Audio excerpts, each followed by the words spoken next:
Hi everyone, welcome to Diana's Table. It's winter in Korea and it's a season for sweet potatoes. And I'm sure you can get them in your neighborhood as well. In Korea, actually, when you go out in the streets, a lot of the street vendors sell roasted chestnuts, roasted bread, and also roasted sweet potatoes as well as fried sweet potatoes. And today I want to share how I make fried sweet potato sticks. They are really great as snacks and also goes well with beer or even wine. So let's get started. So here I have about 4 medium-sized sweet potatoes. They've been scrubbed clean. But I'm going to remove the top and the bottom end. When you look at it, you want to remove some of the spots that are dark. I don't want to peel the skin completely because it kind of adds nice color when you cook it.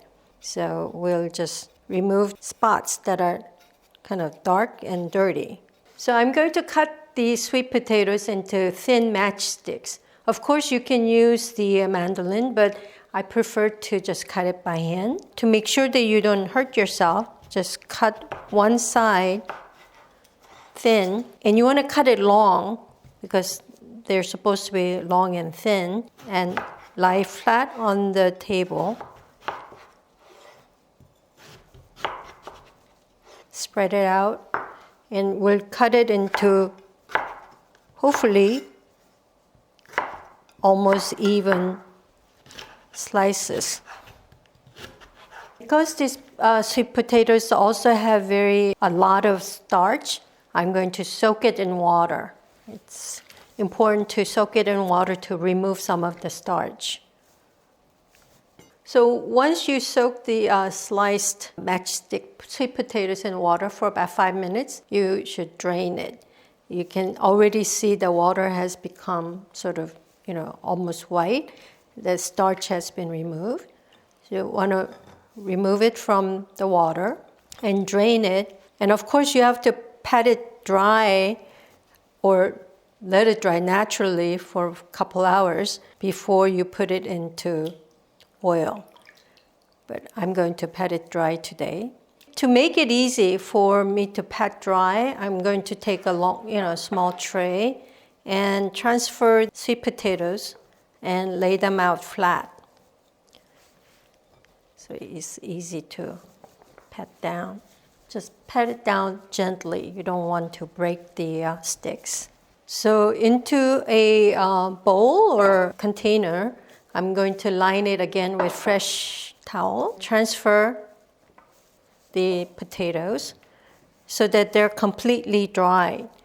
You really have to make sure that the potatoes are dry before you put them in hot oil, or else you'll have oil splatter all over the place and it's quite dangerous. I'm going to fry the sweet potatoes and I'm using organic soy oil. You can use any kind of vegetable oil. I don't recommend olive oil, of course. You don't have to fill it too deep.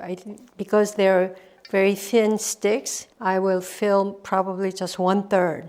I preheated the oil, and to check whether the oil is ready is actually just put in one stick and see if it bubbles. And if it floats to the top in 1, 2, 3, by the time you count up to 3, it's ready.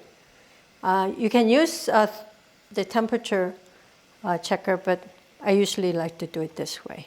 I put this in.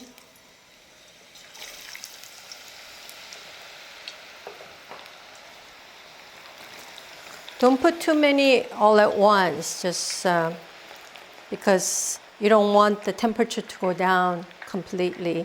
Put in, a little bit at a time. Let it fry until golden brown. Then we're going to transfer to a rack and let the oil drip down. It's turning a little bit color, golden brown. You have to make sure that they're evenly golden brown before you take them out of the oil. And really, when you fry something, why wouldn't it taste good, right? They said that you can actually even fry leather and it would taste good. Okay, here we go. We're going to transfer to the rack.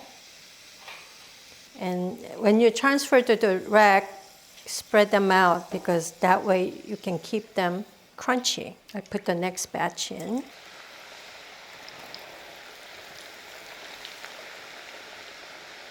So while the first batch is hot, you can actually eat them as is. And this is the way they sell them in the streets.